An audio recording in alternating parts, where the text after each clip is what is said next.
Hi ಎಲ್ಲರಿಗೂ ನಮಸ್ಕಾರ. ಇವತ್ತಿನ ವಿಡಿಯೋದಾಗ ಒಂದು ಸ್ಪೆಷಲ್ ರೆಸಿಪಿನ ತೊಗೊಂಡು ಬಂದೀನಿ.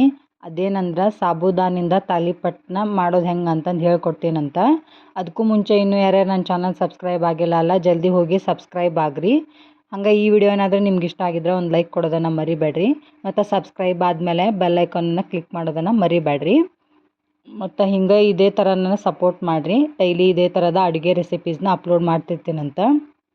ಇವಾಗ ನಾನಿಲ್ಲಿ ಒಂದು ಬೌಲ್ ಆಗೋಷ್ಟು ಸಾಬೂದಾನ ತೊಗೊಂಡಿನಿ.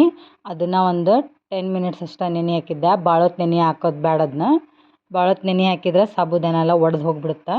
ಮತ್ತಿಲ್ಲಿ ನಾನು 2 ಬೌಲ್ ಆಗೋಷ್ಟು ಹೆಸರು ಕಾಳನ್ನ ತೊಗೊಂಡಿನಿ. ಇದನ್ನು ಒಂದು 8 ಅವರ್ಸ್ ನೆನೆ ಹಾಕಿದ್ದೆ. ಮತ್ತು ಇದನ್ನು ಮಿಕ್ಸಿ ಮಾಡ್ಕೋಬೇಕು. ಮಿಕ್ಸಿ ಮಾಡ್ಕೊಳಕ್ಕೆ ಏನೇನು ಬೇಕು ಅನ್ನೋದು ಮೊದ್ಲೇಕ ನೋಡ್ಕೊಳ್ಳೋಣಂತ. ನಾನಿಲ್ಲಿ ಮಿಕ್ಸಿಗೆ ಹಾಕ್ಕೊಳಕ್ಕೆ 8 ಹಸಿಮೆಣ್ಸಿನ್ಕಾಯಿ ತೊಗೊಂಡಿನಿ. 1 ಹಿಡಿಯಾಗೋಷ್ಟು ಕೊತ್ತಂಬರಿ ಮತ್ತು ಒಂದು ಸ್ವಲ್ಪ ಕರಿಬೇವು ಮತ್ತು 2 ಬೆಳ್ಳುಳ್ಳಿ ತೊಗೊಂಡಿನಿ. ಮತ್ತು 1 ಸ್ಪೂನ್ ಆಗೋಷ್ಟು ಜೀರಿಗೆ ತೊಗೊಂಡಿನಿ ಇಲ್ಲಿ.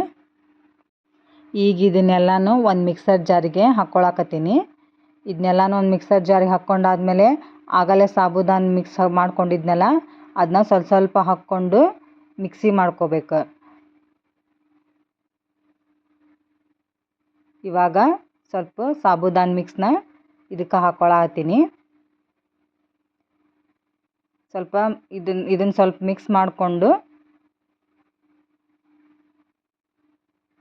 ಒಂದು ಸ್ವಲ್ಪ ನೀರು ಹಾಕ್ಕೊಳತ್ತೀನಿ. ನಾನಿಲ್ಲಿ ಜಾಸ್ತಿ ಹಾಕ್ಕೊಳ್ಳೋದು ಬೇಡ, ಯಾಕಂದ್ರೆ ಸಾಬೂದಾನ ಮತ್ತು ಹೆಸರು ಕಾಳನ್ನ ಜಾಸ್ತಿ ಹೊತ್ತು ನೆನಿಟ್ಟಿರ್ತಾವಲ್ಲ, ಹಾಗಾಗಿ ನೀರು ಜಾಸ್ತಿ ಹಾಕ್ಕೋಬಾರ್ದು. ಸ್ವಲ್ಪ ಹಾಕ್ಕೊಂಡು ರುಬ್ಕೋಬೇಕು. ಇದನ್ನು ಸ್ವಲ್ಪ ಪಲ್ಪ್ ಮೋಡ್ನೊಳಗೆ ಇಟ್ಕೊಂಡು ರುಬ್ಕೋಬೇಕು. ಜಾಸ್ತಿ ನುಣ್ಣಗೆ ರುಬ್ಕೋಬಾರ್ದು, ಅಬಡ ಜಬಡ ಆಗೋ ಥರ ರುಬ್ಕೋಬೇಕು. ನೋಡ್ರಿ ಇಲ್ಲಿ ಈ ಥರ ಕನ್ಸಿಸ್ಟೆನ್ಸಿ. ಈಗ ನೆನೆ ಹಾಕಿದ್ದೆಲ್ಲನೂ ಸೇಮ್ ಇದೇ ಥರನೂ ರುಬ್ಕೋಬೇಕು. ಸ್ವಲ್ಪ ನೀರು ಆ್ಯಡ್ ಮಾಡಿಕೊಂಡು ನಾನು ತೋರಿಸಿದ್ದಂಥ ಕನ್ಸಿಸ್ಟೆನ್ಸಿಗೆ ರುಬ್ಕೋಬೇಕು. ಎಲ್ಲನೂ ರುಬ್ಕೊಂಡಾದ್ಮೇಲೆ ಇವಾಗ ನಾನು ಇದಕ್ಕೆ ರುಚಿಗೆ ತಕ್ಕಷ್ಟು ಉಪ್ಪನ್ನು ಆ್ಯಡ್ ಮಾಡ್ಕೊಳಕತ್ತೇನಿ. ಮತ್ತು 1 ಚಿಟಿಕೆ ಸೋಡಾ ಹಾಕ್ಕೊಳತ್ತೀನಿ. ಜಾಸ್ತಿ ಸೋಡಾ ಹಾಕ್ಕೋಬೇಡ್ರಿ, ಎಣ್ಣೆ ಹಿಡ್ಕೊಂಡು ಆಮೇಲೆ ಎಣ್ಣೆ ಆದಂಗೆ ಆಗ್ಬಿಡ್ತವೆ ತಾಲಿಪಟ್ಟು. ಈಗ ಇದನ್ನು ಮಿಕ್ಸ್ ಮಾಡ್ಕೊಳತ್ತೀನಿ ಚಂದಂಗೆ. ಇವಾಗ ಇದನ್ನು ಚಂದಂಗೆ ಮಿಕ್ಸ್ ಮಾಡ್ಕೊಂಡಾದ್ಮೇಲೆ ಒಂದು 10-15 ನಿಮಿಷ ಬಿಡಬೇಕು. ನೆನೆಯಾಕ ಒಂದು 10-15 ನಿಮಿಷ ಬಿಡಬೇಕಾಗುತ್ತೆ. ಒಂದು 10-15 ನಿಮಿಷ ನೆನೆ ಆದಮೇಲೆ ಒಂದು ಹಂಚನ ಕಾಯಕ್ಕಿಟ್ಟು ಅದಕ್ಕೆ ಸ್ವಲ್ಪ ಎಣ್ಣೆನ ಹಾಕ್ಕೊಳತ್ತೀನಿ. ಎಣ್ಣೆ ಚಿಮ್ಕಿಸ್ಕೊಂಡು ತಾಲಿಪಟ್ಟನ್ನ ಇದ್ರ ಮೇಲೆ ಬಡ್ಕೋಬೇಕು. ತಾಲಿಪಟ್ಟನ್ನ ಇದ್ರ ಮೇಲೆ ಬಡ್ಕೋರಿ. ಮಣಿ ಮೇಲೆ ಬಡ್ಕೊಳಕ್ಕೆ ಹೋದ್ರೆ ಇದು ಹರಿದು ಬಿಡುತ್ತೆ, ಹಾಗಾಗಿ ಹಂಚ ಮೇಲೆ ಬಡ್ಕೊಳ್ಳೋದು ಚಲೋ. ಇವಾಗ ಇದ್ರ ಮೇಲೆ ಸ್ವಲ್ಪ ಎಣ್ಣೆನ ಹಾಕ್ಕೊಳಕತ್ತೀನಿ. ಎಣ್ಣೆ ಹಾಕ್ಕೊಂಡಾದ್ಮೇಲೆ 2 ಸೈಡ್ ಲಟ್ಟಿಸ್ಕೊತ 2 ಸೈಡ್ ಚಂದಂಗೆ ಇದನ್ನ ಬೇಯಿಸ್ಕೋಬೇಕು.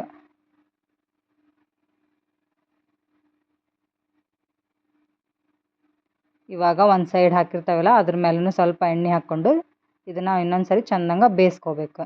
ನೋಡಿರಿ ಈ ಥರ ಗೋಲ್ಡನ್ ಬ್ರೌನ್ ಬರಬೇಕು. ಗೋಲ್ಡನ್ ಬ್ರೌನ್ ಬರೋವರೆಗೂ ಇದನ್ನು ಚಂದಂಗೆ ಬೇಯಿಸ್ಕೋಬೇಕು.